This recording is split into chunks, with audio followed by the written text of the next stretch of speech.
Good morning class. आज Hindi first का lesson 10, Hindi first lesson 10 Swami Vivekananda. क्या पढ़ेंगे हम लोग? स्वामी विवेकानंद। इनका जन्म कब हुआ था?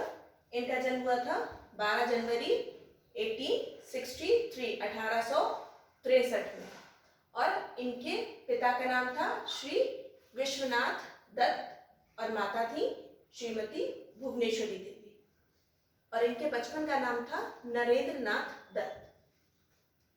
जब ये बहुत छोटे थे उस टाइम पर उनकी माता उनको रामायण और महाभारत की कहानियां सुनाया करती थी, जिसका उनके ऊपर बहुत गहरा प्रभाव था। वो बचपन से ही बहुत कुशाग्र बुद्धि के बालक थे, बहुत तीव्र बुद्धि के बालक थे, परंतु साथ ही साथ वो बहुत ज्यादा शरारती भी थे। इस वजह से उनकी माताश्री उनको शिवाजी का भूत इस नाम से पुकारा करती थी, क्योंकि वो बहुत शरारती थे। एक बार की बात है,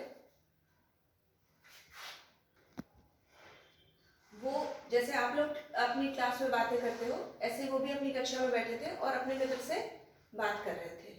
इस पर नाराज होकर उनके जो अध्यापक थे उन्होंने उस पाठ से बहुत सारे प्रश्न पूछे। जो पाठ उस समय वो पढ़ा रहे थे, जिस समय वो क्लास में बैठकर बातें कर रहे थे, उन्होंने उस पाठ से संबंधित बहुत सारे उनसे प्रश्न पूछे, और नरेंद्र नाथ ने, मतलब जो बचपन के विवेकानंद जी थे, उन्होंने सारे प्रश्नों के ठीक सवालों के ठीक उत्तर दिए, जिस वजह से उनके सारे जो अभ्यर्थी थे और शिक्षक थे वो बहुत ज्यादा चकित हुए।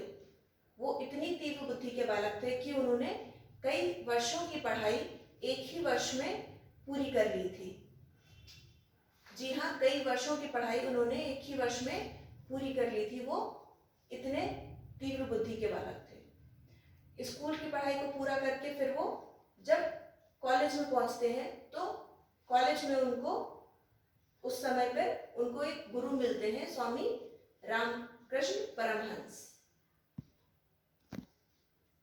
स्वामी रामकृष्ण परमहंस जो थे वो परम सन्यासी थे, और उन्होंने विवेकानंद जी को यह बताया था कि ईश्वर को देखा जा सकता है।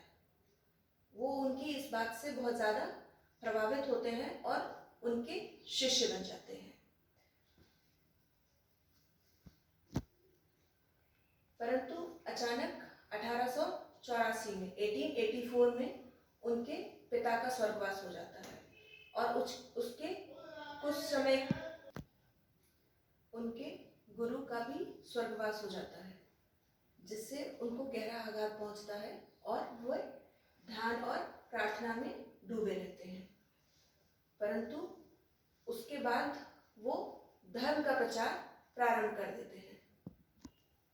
उन्होंने धर्म का प्रचार तो आरंभ कर दिया, परंतु देश की गरीबी से वो अत्यंत दुखी हुआ करते थे, और उन्होंने ये कहा था कि जब तक देश की गरीबी दूर नहीं होती तब तक धर्म का प्रचार करना या धर्म के प्रचार करने का कोई अर्थ नहीं बनता। अर्थात उन्होंने गरीबों की सेवा करने के लिए अपना जीवन न्योछावर कर दिया। उन्होंने 1893 में अपना नाम नरेंद्र नाथ से बदलकर स्वामी विवेकानंद रख लिया, और वो धर्म के प्रचार में लग गए, और धर्म के प्रचार के लिए वो देश विदेश हर जगह घूमे।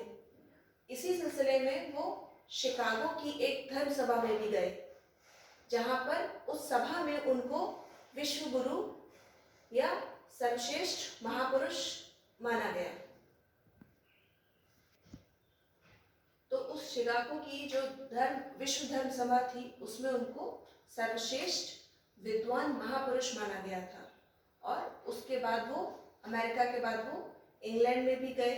फिर उन्होंने वहां पर भी धर्म का प्रचार किया, और बहुत सारे शिष्य और शिष्याएं उनसे जुड़ते चले गए। फिर वो भारत लौट कर आए और उन्होंने गरीबों की सेवा में अपना जीवन यापन किया। 4 जुलाई 1902 में मात्र 39 वर्ष की उम्र में उनका स्वर्गवास हो गया था। मात्र 39 39 ईयर्स ओल्ड। उनका मात्र 39 वर्ष की उम्र में स्वर्गवास हो गया था। उनको गरीबों का मसीहा भी कहा जाता है। उन्होंने कहा था कि ईश्वर को खोजने कहाँ जाओगे? क्या ये गरीब और दरिद्र और दुर्बल लोग ये नहीं है? इनकी पूजा पहले क्यों नहीं करते? ईश्वर के दर्शन इनमें ही करो और इनकी सेवा करो। यही उनका उद्देश्य था और यही उनका उपदेश भी था। तो ऐसे थे हमारे स्वामी विवेकानंद जी। Thank you.